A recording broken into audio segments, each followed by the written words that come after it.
Hello, YouTube. It's me, John Avenger, once again, and welcome back to another review of movies that I missed, to talk about last year. And this is a documentary that I forgot to put in my honorable mentions last year for the best of 2021. This is a documentary I saw on Crackle. Yeah, the Crackle usually I don't usually review stuff from there because it's usually just their own shows or movies that I've never heard of or films that I could see in another streaming service. This is the TV miniseries. Yeah, it's a miniseries called Playing with Power, the Nintendo story. Basically, a bunch of people talk about the history of Nintendo, how they were starting. They were a company in the 50s. They started making toys, and then they hit it big in the 1980s with the during the video game crash of the 80s when Atari just flopped, and they created the Nintendo Entertainment System, or the Famicom in Japan, and it sold like hotcakes, and the rest is history. And also it shows their successes with the NES, the Game Boy, the Super Nintendo, the Nintendo 64. But then they had their failures like the Virtual Boy and the GameCube, which didn't do as well, and the the freaking Wii U, which was just an add-on for the Wii.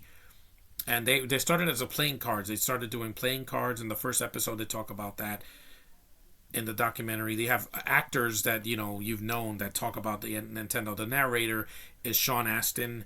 Will Wheaton makes it a cameo. Allison Haslip, Cliff Bleszinski. Well, who else you have? There's a couple of people that and there's a couple of like programmers. You see footage of Shigeru Miyamoto, the creator of Mario and Zelda, Link, and whatchamacallit, who else? Did he make Metroid? I don't remember. But he's done a lot of memorable Nintendo franchises. And yeah, the whatchamacallit, it's really they're really what interested me, because I'm a gamer, was that when they started making the NES, and also the arcade machines like Donkey Kong and Frogger, and well, I think they did Frogger. I don't know if, yeah, and also when they made the other things that came out, like, well, the Game Boy Advance and the DS and the Switch. Yeah, it all culminates at the end with the Nintendo Switch is the most recent thing that they created, which I love. I just finished another game on the Switch. Lego Jurassic World, and they were talking about the console wars when they were fighting against Sega and Sony when they joined the race in the 90s with the PlayStation, and how they had a collaboration that didn't ever materialize. So Sony made the PlayStation and Nintendo did the N64. And yeah, there's a lot of interesting facts about them. It's a 6 or 7 part documentary that if you have Crackle, if you have a smart TV, it's worth watching. I think they have it on YouTube as well. And also they had when Microsoft joined in the 2000s, when they made the Xbox, Nintendo just would not. They became a global phenomenon in the 80s all the way to recent day, because they know how to please their audience. They have less problems than Microsoft and Sony did over the years. That's why I was a Nintendo kid when I was a boy. See, because in the near the end of the documentary, it says they had plunging stock natural disaster and a death in the family, and yet another failed console plague.